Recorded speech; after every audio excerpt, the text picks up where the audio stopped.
Hello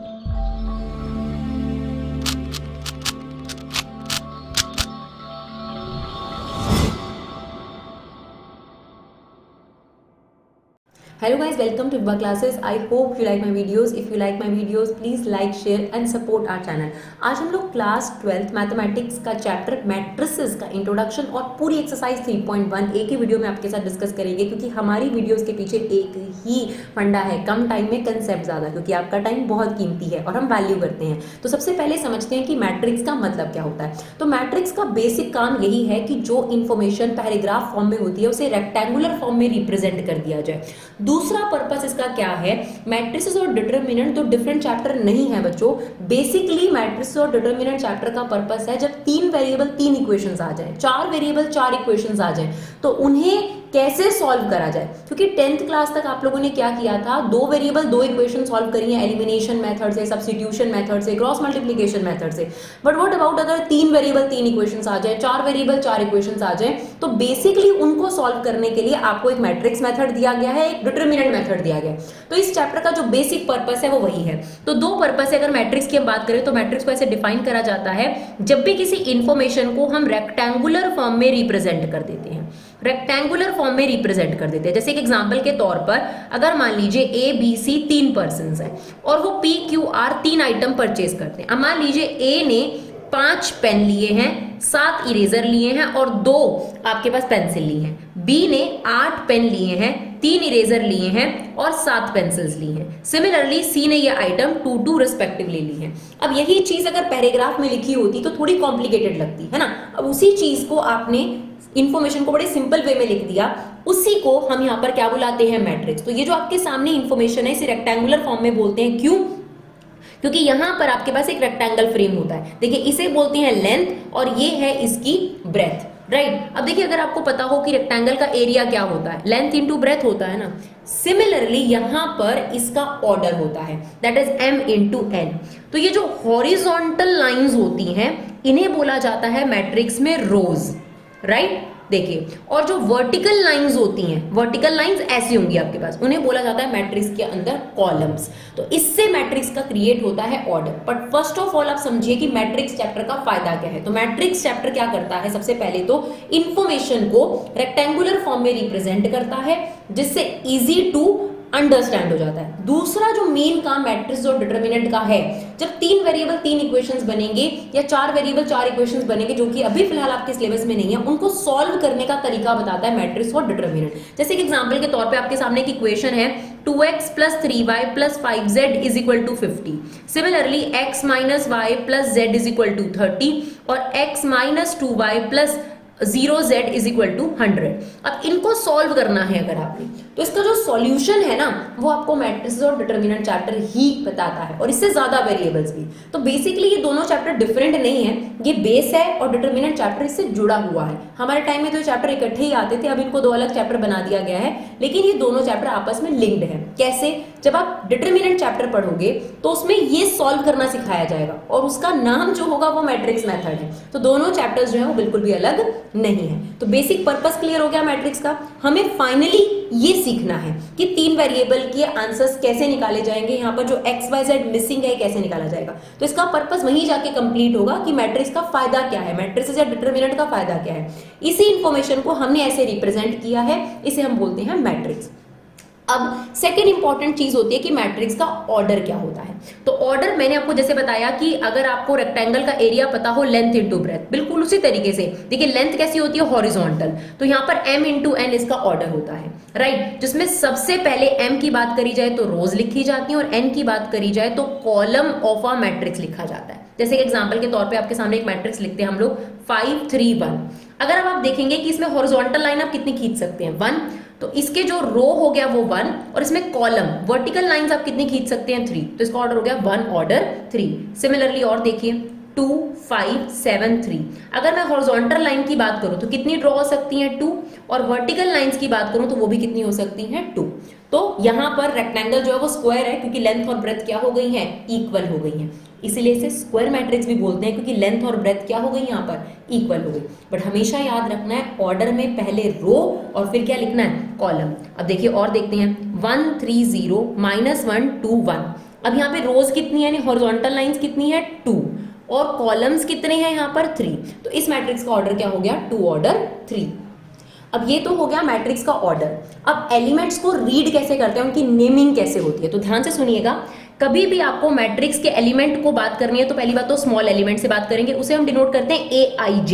यहाँ पर I होगा रो नंबर और J होगा कॉलम नंबर। जैसे कि एग्जांपल के तौर पर अगर मैं इसे रीड करूं तो क्या रीड करूंगी, ये फर्स्ट रो फर्स्ट कॉलम में है तो इसका एलिमेंट का नाम होगा A11, first row first column. इसको कैसे रीड करेंगे, फर्स्ट रो सेकेंड कॉलम। इसको कैसे रीड करेंगे, first row third column, right. Similarly इसकी बात करें तो ये क्या हो गया आपका first row first column, first row second column, first row third column. बस बच्चों को रोज और कॉलम में कंफ्यूजन होती है, तो रोज मतलब हॉरिजॉन्टल लाइन और कॉलम मतलब वर्टिकल लाइंस, राइट। तो अगर हम आपको क्लियरली बताएं तो सबसे पहला वाला नंबर क्या होगा, सबसे पहले वाले एलिमेंट को क्या बोलते हैं A11, फिर क्या होगा आपके पास A12, फिर क्या होगा A13, अगर इसके आगे होगा तो A14, यानी रो पहली है पर कॉलम चेंज हो रहे। अब यहां पर क्या हुआ, सेकेंड रो आ गई, second row first column, second row second column, second row third column. Here third row first column, third row second column and third row third column, right. तो मैट्रिक्स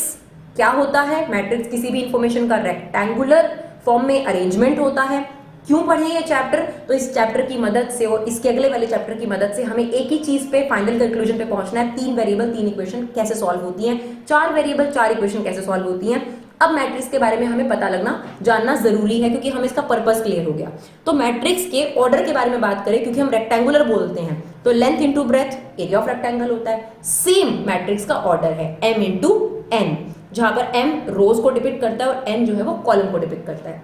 अंदर जो मैट्रिक्स के होते हैं उन्हें elements बोलते हैं और एलिमेंट्स स्मॉल लेटर से डिनोट होते हैं, और जो मैट्रिक्स होती है वो हमेशा कैपिटल लेटर्स ABC से डिनोट करी जाती है। अब हम बात करते हैं कि टाइप्स ऑफ मैट्रिक्स कौन सी होती हैं। तो टाइप्स ऑफ मैट्रिक्स की बात करें तो सबसे पहला है कॉलम मैट्रिक्स। सिंपल सी डेफिनेशन है कॉलम मैट्रिक्स की, जिसमें सिंगल कॉलम होगा, रोज जितनी मर्जी हो, तो बस सिंगल कॉलम होना चाहिए, रोज जितनी मर्जी हो। तो ये एग्जांपल के तौर पर हमने लिख दिया 1 2 3। अब देखिए इसमें क्या है, कॉलम तो 1 है लेकिन रो कितनी है 1 2 3, तो 3 इंटू 1 इसका ऑर्डर हो गया। सिमिलरली 3 2। अब देखिए इसमें रोज कितनी है 2 लेकिन कॉलम कितना है 1, तो कॉलम 1 अगर हो तो उसे हम बोलते हैं कॉलम मैट्रिक्स। फिर आती है बारी रो मैट्रिक्स की। तो रो मैट्रिक्स में क्या होगा, सिंगल रो होगी लेकिन कॉलम जितने मर्जी हो सकती है। जैसे एक एग्जांपल के तौर पर ये, अब इसमें रो कितनी है 1 लेकिन कॉलम वर्टिकल लाइंस आप कितनी ड्रॉ कर सकते हैं, देखिए 3, तो 1 इंटू 3। सिमिलरली ये देखिए अब इसमें रो कितनी है 1 लेकिन कॉलम कितने हैं 2, तो कॉलम मैट्रिक्स एक कॉलम रो जितनी मर्जी हो, रो मैट्रिक्स एक रो हो कॉलम जितनी मर्जी हो। स्क्वायर मैट्रिक्स, स्क्वायर मैट्रिक्स का मतलब होगा जहां m और n इक्वल होंगे, यानी रोज और कॉलम इक्वल होंगे। एग्जांपल के तौर पर मान लीजिए ये है आपके पास।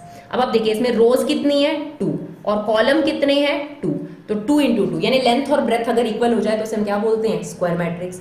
तो 3 इंटू 3, 4 इंटू 4, इस तरीके के ऑर्डर की मैट्रिक्स को क्या बोलते हैं स्क्वायर मैट्रिक्स, राइट। अब बारी आती है आगे की मैट्रिक्स की, डायगोनल मैट्रिक्स। तो डायगोनल मैट्रिक्स होता है जिसके डायगोनल में जो है एलिमेंट होगा बाकी सब 0 0 होगा। जैसे एग्जांपल के तौर पर 5 0 0 0 8 0 0 0 9, तो जिसके डायगोनल में एलिमेंट हो, और डायगोनल सिर्फ यही वाला लेना है हमने, ये वाला डायगोनल नहीं लेना। तो अगर जिसके डायगोनल में ही एलिमेंट हो बाकी सब जगह 0 0 हो, उसे हम बोलते हैं डायगोनल मैट्रिक्स, राइट। अभी सारी मैट्रिक्स लिंक्ड है। स्केलर मैट्रिक्स क्या होती है, ये डायगोनल मैट्रिक्स का एक्सटेंशन होती है। कोई भी ऐसी डायगोनल मैट्रिक्स जिसके डायगोनल में सेम एलिमेंट हो उसे हम बोलते हैं स्केलर मैट्रिक्स। 5 5 5 हो, 3 3 3 हो, 2 2 2 हो, सेम वैल्यू हो, उसे हम क्या बोलते हैं scalar matrix. Now what is identity matrix. अब स्केलर मैट्रिक्स का ही आगे आ जाता है आइडेंटिटी मैट्रिक्स। तो आइडेंटिटी मैट्रिक्स आपके लिए बहुत जरूरी है। तो आइडेंटिटी मैट्रिक्स होती है जिसके डायगोनल में 1 1 हो, जिसके डायगोनल का एलिमेंट 1 हो, और यहां पर इसे I से डिनोट किया जाता है। जैसे आप नंबर्स में 1 का इस्तेमाल करते हो, यहाँ पे 1 नहीं इस्तेमाल होता, आइडेंटिटी मैट्रिक्स इस्तेमाल होती है, राइट। अब जैसे कि एग्जांपल के तौर पे आपके पास कोई मैट्रिक्स होगी, उसमें हम 5 नहीं प्लस कर सकते, हमें 5i प्लस करना पड़ेगा। 5i का मतलब ये मैट्रिक्स होगी 5 मैट्रिक्स। अगर आपको कहता है कि A मैट्रिक्स में 6 ऐड करना है तो आपको 6i चाहिए होगा, यानी यहाँ पर आ जाएगा 6 0 0 0 6 0 0 0 6। यानी एक मैट्रिक्स में एक मैट्रिक्स ऐड होती है, स्केलर नंबर नहीं ऐड हो सकते, ये 6 5 3 नंबर्स हैं, राइट। तो आइडेंटिटी मैट्रिक्स मतलब वन मैट्रिक्स, तो अगर वन मैट्रिक्स इसके इक्वल होगी तो 5 मैट्रिक्स किसके इक्वल होगी, 5 0 0 0 5 0 0 0 5। सिमिलरली अगर आपको -3 मैट्रिक्स चाहिए तो 1 1 की जगह सिर्फ -3 कर दो। तो डायगोनल मैट्रिक्स जिसके डायगोनल में एलिमेंट है बाकी सब जीरो, स्केलर मैट्रिक्स जिसके डायगोनल में सेम एलिमेंट है, और आइडेंटिटी मैट्रिक्स जिसके डायगोनल में 1 1 1 है। उसके बाद आती है जीरो मैट्रिक्स, तो जीरो मैट्रिक्स का मतलब होगा जिसके सारे ही एलिमेंट आपके पास क्या है, 0 0 0, ये है 2 ऑर्डर 2 की मैट्रिक्स। Similarly 0 0 0 0 0 0 0 0 0 3 order 3। कई स्टूडेंट हमसे सवाल पूछते हैं इस मैट्रिक्स का फायदा क्या है। इस मैट्रिक्स को बिल्कुल आप कभी भी किसी भी मैट्रिक्स में जो है वो स्केलर नंबर नहीं लिख सकते, तो जीरो की जगह यहाँ पर ओ मैट्रिक्स इस्तेमाल करी जाती है जिसका मतलब होता है जीरो मैट्रिक्स। तो आई होप आपको ये टॉपिक समझ में आया। अब हम आपके साथ पूरी एक्सरसाइज डिस्कस करते हैं, होपफुली आपको पूरी एक्सरसाइज आराम से समझ में आएगी, कोई प्रॉब्लम नहीं आएगी। तो चलिए, आपके पास फर्स्ट ऑफ ऑल ये क्वेश्चन दे रखा है और आपसे कहता है इसका ऑर्डर बताओ, नंबर ऑफ एलिमेंट्स बताओ, और ये कुछ स्पेसिफिक एलिमेंट्स है जो आपसे पूछे गए हैं। तो फर्स्ट ऑफ ऑल हमें इसका ऑर्डर बताना है। तो आप देखिए, आप हॉरिजॉन्टल लाइंस कितनी ड्रॉ कर सकते हैं यहाँ पर, ये देखिए 1 2 3, इसका मतलब रो हो गई 3। अब वर्टिकल लाइन 1 2 3 4, तो ये हो गया इसका ऑर्डर 3 ऑर्डर 4। बारी आती है नंबर ऑफ एलिमेंट्स की, तो आप ऐसे भी काउंट कर सकते हो, नहीं तो सिंपल है, इन दोनों को मल्टीप्लाई करने पर जो आता है वही नंबर ऑफ एलिमेंट्स होते हैं। अब थर्ड पार्ट में हमें स्पेसिफिकली जो इसने पूछा है वो बताना है, A13 मतलब फर्स्ट रो में रहिए और थर्ड कॉलम में, तो ये होता है A11 A12 A13। तो A13 की वैल्यू कितनी आ गई हमारे पास 19, राइट। अब कह रहा है A21 यानी सेकंड रो में, ये हो गया हमारे पास A21, राइट। तो इसकी वैल्यू कितनी आ गई हमारे पास, A21 की कितनी आ गई 35। फिर हमें कहता है A33, तो मतलब third row third column, third row में आ जाओ, ये 3 1 है, ये 3 2 है, ये 3 3 है, तो कितना आंसर हो गया -5 हो गया आपके पास आंसर। फिर कहता है A24, सेकेंड रो में जाओ, A21 A22 A23 A24, यानी इसका आंसर कितना हो गया 12। फिर कहता है A23 बताओ, तो A21 A22 A23, यानी हमारा आंसर कितना हो गया 5/2, राइट। चलिए देखते हैं क्वेश्चन नंबर 2।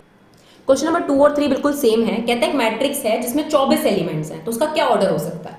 तो बहुत सिंपल है, 1 × 24 यानी एक रो और 24 कॉलम हो सकते हैं, 2 × 12 हो सकता है, 3 × 8 हो सकता है, 4 × 6 हो सकता है, 6 × 4 हो सकता है, 8 × 3 हो सकता है, 12 × 2 हो सकता है, और 24 × 1 हो सकता है। ये सभी ऑर्डर्स हो सकते हैं क्योंकि इन सभी ऑर्डर का मल्टीपल 24 बनेगा। तो अगर आप देखोगे इनका मल्टीप्लाई करने पर कितना आएगा 24 आएगा। तो ऑर्डर ये सब हो सकते हैं, ये पहले वाली है रोज और फिर क्या है आपके पास कॉलम। सिमिलरली उसने कहा कि अगर एलिमेंट 13 चाहिए हो तो क्या ऑर्डर हो सकता है, तो 1 × 13 ऑर्डर हो सकता है, मतलब एक रो और 13 कॉलम हो सकते हैं, या फिर 13 रोज और एक कॉलम हो सकता है, कि दो पॉसिबल फॉर्म्स हो सकती हैं आपके पास, राइट। सेम क्वेश्चन उसने क्वेश्चन नंबर 3 में पूछ लिया, अगर मैट्रिक्स में 18 एलिमेंट्स हो तो क्या ऑर्डर हो सकता है। तो 1 से स्टार्ट करते हैं, 1 × 18 ऑर्डर हो सकता है, 2 × 9 हो सकता है, 3 × 6 हो सकता है। उसके अलावा अगर हम बात करें तो फिर से 6 × 3 हो सकता है आपके पास। उसके बाद बात करें तो 9 × 2 हो सकता है हमारे पास, और 18 × 1 हो सकता है। तो ये हो गए अगर हमें नंबर ऑफ एलिमेंट्स कितने चाहिए, 18 एलिमेंट्स चाहिए। व्हाट अबाउट अगर 5 एलिमेंट्स हो तो हमारा ऑर्डर हो सकता है या तो 1 × 5 या 5 × 1, राइट। चलिए देखते हैं क्वेश्चन नंबर 4। अब जो क्वेश्चन नंबर 4 और 5 है वो एग्जामिनेशन पर्सपेक्टिव से इंपॉर्टेंट है, आता तो 1 मार्कर का है पर इंपॉर्टेंट है, तो आप जरूर देखिएगा इसे। Generally first exercise student exam में छोड़ देते हैं। तो कहता है construct 2 order 2 matrix. Now 2 order 2 matrix का मतलब क्या है, पहले तो ये समझिए। 2 ऑर्डर 2 मैट्रिक्स का मतलब है कि उसमें कितने एलिमेंट होंगे, 4, यानी हमें A11 चाहिए, A12 चाहिए, A21 चाहिए, A22 चाहिए। पहले तो ये क्लियर करो, ठीक है, और उसके बाद इसको फिलअप करना है। अब उसी के लिए उसने AIJ को डिफाइन किया है, जहां पर I का मतलब होता है रो नंबर और J का मतलब होता है कॉलम नंबर। तो तुम्हें पता है ये सब 4 चीजें निकालनी है तुम्हें, और ये तुम्हें AIJ डिफाइन कर दिया। तो A11 कैसे निकलेगा, I की जगह 1 रख दो, J की जगह 1 रख दो, तो 1 + 1 2, राइट। तो 2 का स्क्वायर डिवाइडेड बाय 2, तो ये कितना आ जाएगा हमारे पास 2, राइट। सिमिलरली A12 कैसे निकलेगा हमारे पास, 1 + 2 का होल स्क्वायर अपॉन में 2, तो ये कितना आ गया हमारे पास 9/2। अब हमें क्या चाहिए A21, तो ये हो जाएगा 2 + 1 का होल स्क्वायर अपॉन 2, तो ये भी सिमिलरली आपके पास कितना आ गया 9/2।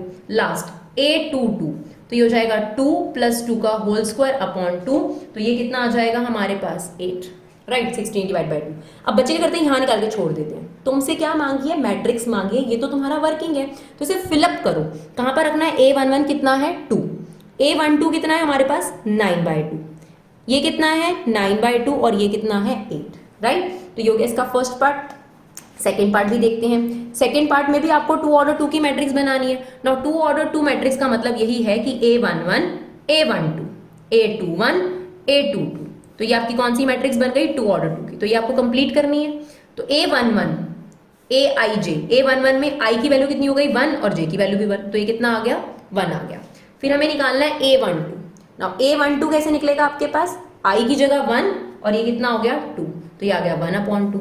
सिमिलरली A21 ये हो जाएगा 2/1 मतलब 2, A22 तो ये कितना हो गया 2/2, क्योंकि हमें I/J दे रखा है, तो ये कितना आ गया 1। अब हमें ये वैल्यूज रख देनी है, ये आ गई 1, ये कितनी है 1/2, ये कितना है 2 और ये कितना है हमारे पास 1, राइट। सिमिलरली थर्ड पार्ट है इसका लास्ट, सेम हमें यही चीज मैट्रिक्स कंप्लीट करनी है।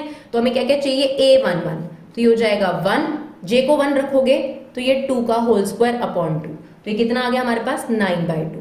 A12 भी निकाल लो, A12 यहाँ पर कितना आ जाएगा 1, J को अगर हम 2 रखेंगे 2 2 जा 4 का होल स्क्वायर अपॉन 2, तो ये कितना बन गया 5 का होल स्क्वायर, दैट इज 25/2।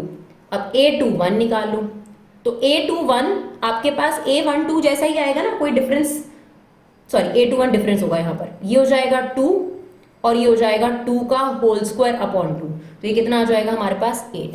फिर आ जाएगा A22, तो I की जगह हमने 2 रखा, J की जगह 2 रखेंगे तो 2 2 कितना हो जाएगा 4 का होल स्क्वायर अपॉन 2, तो ये कितना आ गया हमारे पास 9 का whole square upon 2 that is 18। अब हमारी मैट्रिक्स हमें कंप्लीट करनी है जो हमारे लिए जरूरी है। तो A11 की वैल्यू कितनी है 9/2, A12 की वैल्यू कितनी है 25/2 that is 8 and that is 18।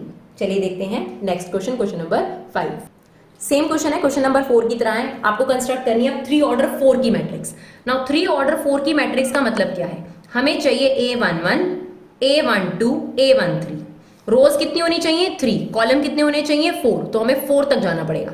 Similarly A21 A22 A23 A24 that is A31 A32 A33 A34, right. और Aij आपको ये लिखा हुआ है, क्लियर। तो चलिए फटाफट से पुट करते हैं। A11 हाफ -3 + 1, मॉडुलस के अंदर से अगर कोई नेगेटिव वैल्यू आएगी तो वो क्या हो जाएगी पॉजिटिव, क्योंकि -2 आएगा। -2 को हाफ से इंटू करेंगे तो कितना आ जाएगा हमारे पास 1, तो आप फिल करते जाएंगे अब इसको, ये आपका हो गया 1। सिमिलरली A12 1/2, यहाँ पर हमने 1 रखा, ये आ गया -3 + 2। अब -3 + 2 कितना हो जाएगा 1, नेगेटिव का 1, लेकिन मॉडुलस से पॉजिटिव आ जाएगा तो कितना हो गया हाफ, तो यहाँ पर इसकी वैल्यू कितनी आ गई हमारे पास हाफ। सिमिलरली A13 हाफ, ये कितना आ जाएगा -3 + 3, ये क्या हो गया आपके पास 0, तो यहाँ पर आंसर कितना आ गया 0। सिमिलरली A14 हाफ, ये आ गया -3 + 4, तो ये भी कितना आ जाएगा हमारे पास 1/2। बिल्कुल सिमिलरली आपने A21 A22 A23 A24 सबकी वैल्यूज निकालनी है, और ये हमारे पास आना चाहिए 5/2 2 3/2 1 4 7/2 3 एंड 5/2। होप आपको प्रोसीजर क्लियर है, तो आपको कोई दिक्कत नहीं आएगी। बस इस बात का ध्यान रखना है कि मॉडुलस के अंदर जो नेगेटिव टर्म आएगी उसे आपने क्या लेना है पॉजिटिव लेना, और उसके बाद हाफ से इंटू करना है। इसका सेकेंड पार्ट देखते हैं। सिमिलरली सेकेंड पार्ट में भी आपको क्या करना है, A11 निकालना है पहले। तो A11 कितना आ जाएगा 2 - 1, कितना आ गया आपके पास 1। A12 निकाल लीजिए, तो यहाँ पर I की जगह 1 और J की जगह 2 रखेंगे, तो 2 - 2 कितना हो गया हमारे पास 0 आ गया, राइट। A13 निकाल लो, तो ये हो जाएगा 2 - 3, कितना बचेगा -1। A14 निकालेंगे तो ये हो जाएगा 2 - 4, कितना आ जाएगा -2। सिमिलरली A21 निकालेंगे तो ये हो जाएगा 4 - 1, देखिए हमने क्या करा है I की जगह 2 और J की जगह 1, तो ये कितना आ जाएगा 3। A22 निकाल लेंगे तो ये कितना आ जाएगा 4 - 2, ये कितना आ गया हमारे पास 2। A23 यहाँ पर कितना हो जाएगा 4 - 3 that is equal to 1। A24 निकाल लेंगे तो वो आपके पास आ जाएगा 4 - 4 that is equal to 0। Similarly I hope 3 1 से लेकर आप पूरा निकाल लेंगे। तो ये कितना आ जाएगा आपके पास मैट्रिक्स 0 -1 -2 3 2 1 0 और लास्ट बस आपको ये निकालना है, क्या निकालना है, A31 A32 A33 और A34 निकालना है, राइट। चलिए देखते हैं क्वेश्चन नंबर 6। यहाँ पर आपको दो मैट्रिक्स ऑलरेडी इक्वल दे रखी हैं और दो मैट्रिक्स तभी इक्वल होती है जब उनका ऑर्डर भी सेम हो और A11 A11 के A12 के इक्वल हो। तो जो इक्वालिटी ऑफ मैट्रिक्स का रूल है वो ये कहता है कि दोनों मैट्रिक्स का ऑर्डर सेम होना चाहिए। वो तो हमें दिख ही रहा है क्योंकि ये भी 2 ऑर्डर 2 की मैट्रिक्स है, ये भी 2 ऑर्डर 2 की मैट्रिक्स है। तो बाय इक्वालिटी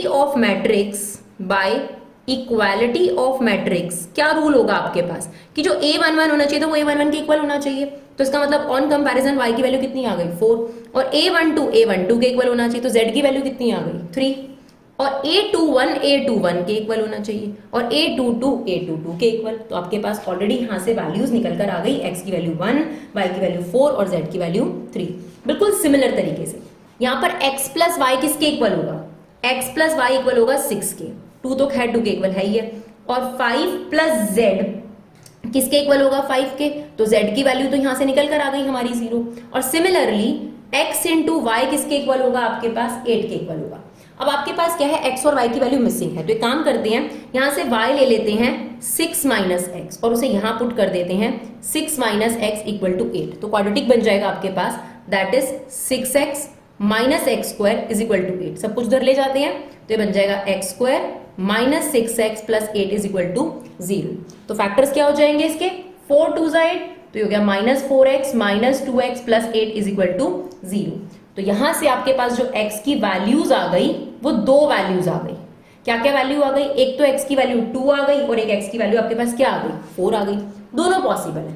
अब देखिए अगर हम x की वैल्यू 2 रखेंगे तो y की वैल्यू कितनी आ जाएगी 4 और अगर x की वैल्यू यहां पर 4 रखेंगे तो y की वैल्यू कितनी आ जाएगी 2।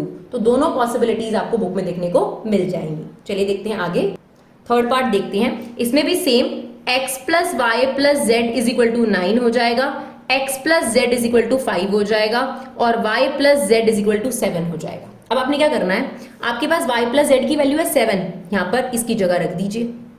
नाउ x की वैल्यू कितनी आ गई 2 आ गई, अब x की वैल्यू यहाँ पर 2 रख दीजिए तो z की वैल्यू कितनी आ गई 3 आ गई, अब z की वैल्यू 3 रख दीजिए तो y की वैल्यू कितनी आ गई आपके पास 4 आ गई, राइट। इसी इक्वालिटी ऑफ में सबसे अच्छा क्वेश्चन वैसे 7 ही है।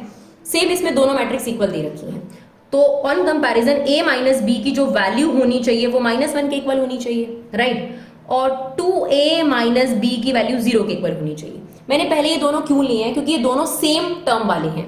इनमें हम एलिमिनेशन मेथड लगाकर a b की वैल्यू फटाफट निकाल सकते हैं। तो इसे हम किससे मल्टीप्लाई करेंगे 2 से और इसे किससे करेंगे 1 से।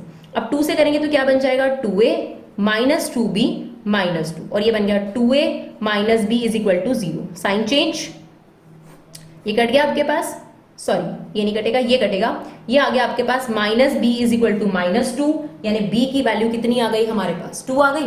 अब देखिए अब b की वैल्यू अगर आपके पास आ गई तो इसमें कहीं भी रख देते हैं तो a की वैल्यू आ जाएगी। b की वैल्यू अगर 2 है तो a की वैल्यू कितनी निकल रही है हमारे पास, a की वैल्यू निकल रही है 1, a भी आ गया b भी आ गया। अब आपको पता है कि 2a प्लस c किसके इक्वल होगा 5 के इक्वल होगा, a की वैल्यू 1 डाल दीजिए c निकल आएगा यहाँ से। सिमिलरली 3c प्लस d किसके इक्वल होगा 13 के इक्वल होगा। यहाँ से जो c की वैल्यू आई, अब देखिए यहाँ पर हमने 2 plus c is equal to 5, c की वैल्यू कितनी आ गई 3 आ गई आपके पास। सिमिलरली अगर हम लिखें 3c plus d is equal to 13, अब c की वैल्यू यहाँ पर 3 डाल दीजिए, आपके पास d की वैल्यू आ जाएगी दैट इज 4, राइट। चलिए देखते हैं क्वेश्चन नंबर 8। बेशक ही एमसीक्यूज क्वेश्चन है बट एग्जामिनेशन पर्सपेक्टिव से बहुत इंपॉर्टेंट है। बाहर के एमसीक्यूज करने की बजाय पहले एनसीईआरटी के एमसीक्यूज पर अपनी पकड़ बनाइए। तो बहुत इजी है, देखिए क्या है, आपको कहता है एक मैट्रिक्स है, उसके अंदर एलिमेंट होते हैं, एलिमेंट को हम किसे शो करते हैं AIJ से। उस मैट्रिक्स का ऑर्डर होता है m इंटू ए, अंदर क्या होती है एलिमेंट और ऑर्डर होता है m इंटू ए। तो कहता है स्क्वायर मैट्रिक्स के केस में ये m इंटू n क्या होंगे, भाई हमें पता है कि स्क्वायर मैट्रिक्स में m और n इक्वल होने चाहिए, यानी 2 ऑर्डर 2 3 ऑर्डर 3। तो इसमें से कौन सा ऑप्शन करेक्ट है, ऑप्शन सी, क्योंकि स्क्वायर मैट्रिक्स में क्या होगा लेंथ और ब्रेथ इक्वल होंगे। फिर से हमें x और y की वैल्यू निकालने को आ गया। तो अब एक काम करिए, देखिए अगर x 2 जगह है तो दोनों बार कैलकुलेट करना, तो इसका मतलब यहाँ 3x प्लस 7 जो है 0 के इक्वल होना चाहिए। यहाँ से x की वैल्यू आ रही है -7/3, बट रुको अभी रुको, यहाँ भी 4 के इक्वल इक्वेट करो, अगर दोनों जगह से x की वैल्यू सेम आए तभी आंसर ढूंढना, नहीं तो ये नॉट पॉसिबल ही आएगा। तो अगर यहां से देखें तो 2 - 4 = 3x, x की वैल्यू आ रही है -1/3। इसका मतलब दोनों जगह से सेम x अलग अलग आ रहा है। ये पॉसिबल हो सकता है क्या? नहीं हो सकता। इसीलिए क्योंकि दोनों जगह कॉन्ट्राडिक्ट कर रहे हैं, यहां पर नॉट पॉसिबल आंसर होगा, रादर देन आप कोई एक ऑप्शन चूज करें। क्लियर? तो ये चीज हमेशा ध्यान रखनी है, एक ही जगह से x की वैल्यू निकालकर फटाफट आंसर नहीं लिख देना, राइट। अब क्वेश्चन नंबर 10 करते हैं। बहुत अच्छा क्वेश्चन है, मुझे बहुत खासतौर पे पसंद है। कहता है कितनी मैट्रिक्स बन सकती हैं 3 ऑर्डर 3 की अगर आप उसके अंदर जो एलिमेंट है वो 0 और 1 इस्तेमाल करो। सबसे पहले तो एक बात बताइए, 3 ऑर्डर 3 मैट्रिक्स में स्पेस कितने खाली होंगे? 9, राइट। अभी आपको कितने एलिमेंट के ऑप्शन दे रहे हैं? 2 एलिमेंट की। तो ऑब्वियस ही बात है, या तो मैं 0 लिख सकती हूँ या 1 लिख सकती हूँ। कितने ऑप्शन फिल कर सकती हूँ? यहां पर सिर्फ 2। सिमिलरली यहां भी 0 और 1 में से कोई एक, यहां भी 0 और 1 में से कोई एक। 2 2 2, तो ये 2 कितनी बार आपने फिल करना है? ये आपने 2 फिल करना है 9 टाइम्स। तो इसलिए 2 की पावर 9 यानी आंसर कितना हो गया? 512। मतलब ये परमुटेशन कॉम्बिनेशन है जो 11th क्लास में करी थी कि इसको कितने वेज से भर सकते हैं? 2, या तो 0 या 1, 0 या 1। अगर ये कहता कि आपके पास 2 ऑर्डर 2 की मैट्रिक्स है एक एग्जांपल के तौर पर, और आपको कहता है 0 1 और ये 3 ऑप्शंस होते हैं आपके पास, तो आप क्या बोलते हैं? इसमें 3 ऑप्शन भर सकते हैं, इसमें भी 3 ऑप्शन भर सकते हैं, इसमें भी 3 ऑप्शन भर सकते हैं, इसमें भी 3 ऑप्शन भर सकते हैं। पर आपको ये 3 ऑप्शन कितनी बार भरने हैं? 4 बार। तो 3 × 3 × 3 × 3 यानी आंसर होगा 3 की पावर 4। तो आई होप आधे घंटे के अंदर विद इंट्रोडक्शन पूरी एक्सरसाइज हमने आपके साथ डिस्कस करी है। आपको हमारी वीडियो यूजफुल लगेंगी और आप जरूर शेयर करेंगे अपना 1 मिनट निकालकर। Thank you so much guys for love and support. Keep supporting विवा क्लासेस।